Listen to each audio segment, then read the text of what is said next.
বিয়ে বাড়িতে যেমন আনন্দ হইহুল্লোড় থাকে, ঠিক সেইভাবে কাজেরও অনেক চাপ থাকে। আর বাড়ির বউ হওয়াতে তো অনেক কাজের দায়িত্বটাও পেয়ে গিয়েছি। তবে বিয়ে বাড়িতে কাজের মধ্যেও অন্যরকম একটা মজা পাওয়া যায়। সো হ্যালো গাইজ, আসসালামু আলাইকুম। আখি bright new blog is Etsy. কেমন আছো সবাই? আই হোপ সবাই ভালো আছো। তোমাদের দোয়ায় আর আল্লাহর রহমতে আমিও অনেক ভালো আছি। ফেসের কি একটা অবস্থা, কালকে গায়ে হলুদে অনেক রাত হওয়াতে আর ফেসটা ক্লিন করে ঘুমাতে পারিনি। কি আর করা, সকালে উঠে যে ক্লিন হব সেটারও উপায় নেই, সকাল সকালই কাজে লেগে যেতে হয়েছে। এখানে সবাই পেঁয়াজ রসুনটা চলছে আর আমি এদিকে কিন্তু ব্লান্ডারটা করে নিচ্ছি, মানে আদা রসুন জিরা সবকিছুই ব্লান্ডারে পেস্ট করে নিব। যদি শিলপাটাই করতে হতো তাহলে তো অনেকটাই কষ্ট হয়ে যেত। ভাগ্যিস ব্লান্ডারটা অনেক বড় ছিল, এখানে তো আর এক জনের জন্য আয়োজন নয়, প্রায় 300-400 জনের আয়োজন করতে হবে। আজ বিয়ে বাড়িতে কেউ বসে নেই, সবাই হাতে হাত রেখে কাজটা শুরু করে দিয়েছে। তোমাদের ভাইয়াও কিন্তু অনেকটাই কাজ করেছে, ওখানে বাবুর্চিরা রান্না করছে আর বাকিরা তাদেরকে সাহায্য করে দিচ্ছে। অনেক বেলা হয়ে গেছে,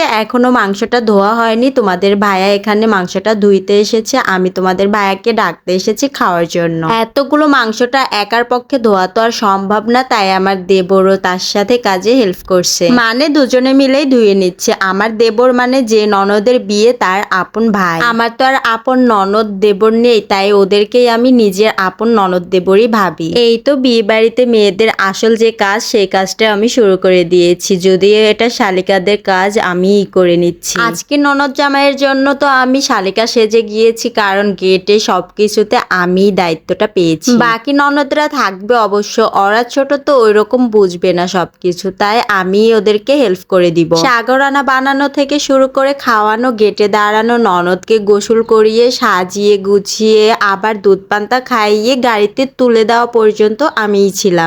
এত কাজের দায়িত্বর মাঝে আমি নিঃশ্বাস নেওয়ার সময়টুকু পেয়েছিলাম না। তবে একটা বিষয়ে অনেক দুঃখ হচ্ছিল যে আজকে থেকে আমার ননদ শ্বশুর বাড়িতে যাবে, আগের মতো আর কাছে পাবো না। আমার এই ননদকে নিজের আপন ননদ থেকেও কম না, অনেক ভালোবাসতাম। আমার তো আর আপন ননদ নেই, তাই ওকেই খুঁজে নিতাম তার মধ্যে। আমার এই শ্বশুর বাড়িতে যতগুলো ননদ আছে আমি তাদেরকে সবাই আপন ভেবে ভালোবাসি। এই দেখো আমার দেবরের দুষ্টামো। যাই হোক, সারাক্ষণ কাজের ব্যস্ততার মাঝে খাওয়ার জন্য একটু সময় করে চলে এসেছি। অর্ধেক খেতে না খেতেই শুনি বরের গাড়িটা চলে এসেছে। কি আর করার, দায়িত্বটা যখন নিয়েছি তখন খাওয়াটা শেষ না করেই উঠতে হয়েছে। আমার দাদি শাশুড়ি বরকে চেন পরিয়ে নামিয়ে নিচ্ছে আর বর আমার দাদি শাশুড়িকে ছেলাম করে নিচ্ছে, মানে গুরুজনের কাছ থেকে দোয়াটা নিয়ে নিচ্ছে, শুভ কাজ বলে কথা। বর আসাতে আমরা শরবত মিষ্টি সবকিছুর আয়োজন করে দাঁড়িয়ে আমি কিছু একটা বলছিলাম, বলো তো কি বলছিলাম? যদি বলতে পারো, বরেরা যে মিষ্টি এনেছে সেই মিষ্টি থেকে তোমাদেরকে খাওয়ানো হবে।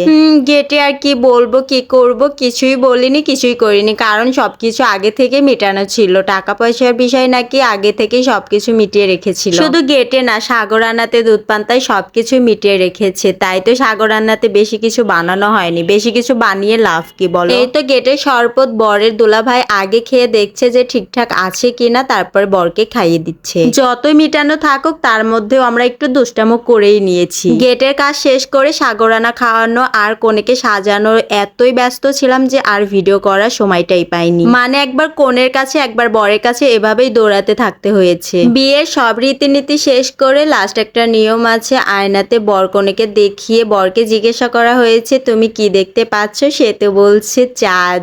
ওহো মাগো, ভালোবাসি। দোয়া করি আমার ননদ জামাই আমার ননদকে অনেক সুখে শান্তি আর ভালোবেসে যত্নে রেখে দেয়। বরকনে মালা বদলটা করে নিচ্ছে, তো এখন এখানে বরকনে মালা বদল করতে থাকুক। তোমরা এরকম আরো নিউ ভিডিও পাওয়ার জন্য আমার চ্যানেলটাকে সাবস্ক্রাইব আর পেজটাকে ফলো করে রাখো। এ পর্যন্ত শেষ করছি, থ্যাংক ইউ সো মাচ। ভালো থাকবে সবাই, আল্লাহ হাফেজ।